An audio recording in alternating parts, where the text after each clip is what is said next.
Hello and welcome back to another video on the Cyber Hero channel. And today's video is a guide on how to win the top lane. Now, some of you may know if you watch my live streams, I stream every Monday, Tuesday, and Thursday at noon. Make sure you check me out. That I used to be a top lane main for my esports team. I have a year's experience in that. I played a pretty decent top laning. Obviously that's pretty biased, but I did alright.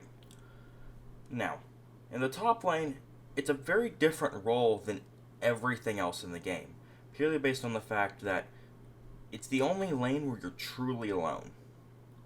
Yes, you have your laning partner, but besides that, your jungler won't help you much. It's purely based on where you're located. And there's more map pressure down in bot and mid due to Dragon and more of the times Herald, depending on how they're playing. So, in order to win this game in the top, you kind of have to have a character that has a lot of sustain, can CS very well, and can get out of fights very quickly, but has a lot of engage at the same time. Some champions I would recommend for this are Cho'Gath, Trundle, Kench, Aatrox, even Camille. She doesn't have the sustain, but she has the mobility and a lot of damage for CSing and stuff. Some of those champions are really good in the top lane right now. So, especially with the new Tahm Kench rework coming out, give those champions a shot. And now, second thing to the top lane is going to be winning lane. So by winning lane, sometimes champions in the top lane purely are based on scaling. Think about it. For most of the time you have champions like Cho'Gath and like Fiora that need some items to make them a presence. So you might want to play under tower for a bit. There's nothing wrong with that. Sometimes you just want to CS, farm, and you don't want to engage too much because top lane has a nickname called the hidden carry, and it's not more true than when you pick a character like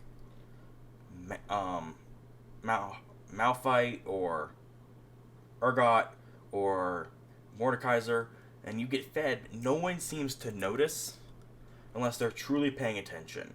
I had it happen several times in my league games. They were helping the bot lane or the mid lane, and then we all come down to contest an objective, and they all notice that I'm 4-0, and they're like, oh, okay, we have a fed Urgot, and it just happens to be that way.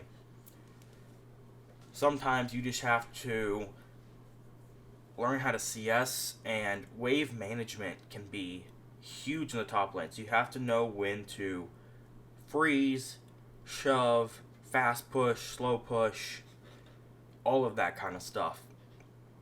And it can be very challenging to know which situations. Plus the fact that you're almost 95% of the time either going to build Conqueror or Grasp the Undying.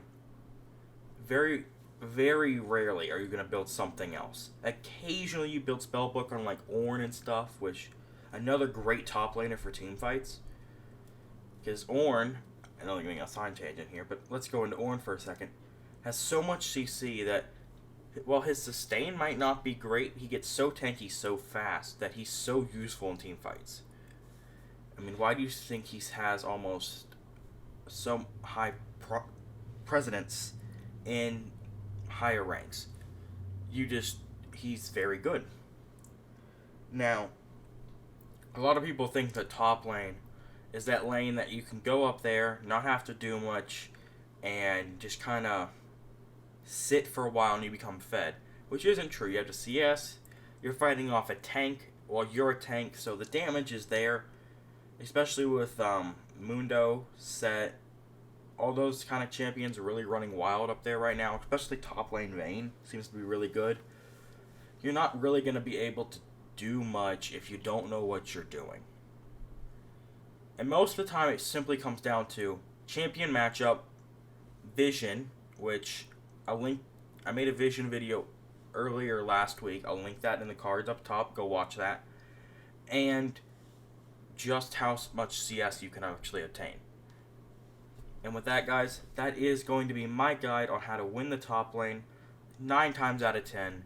So, hope you guys enjoyed. Peace out.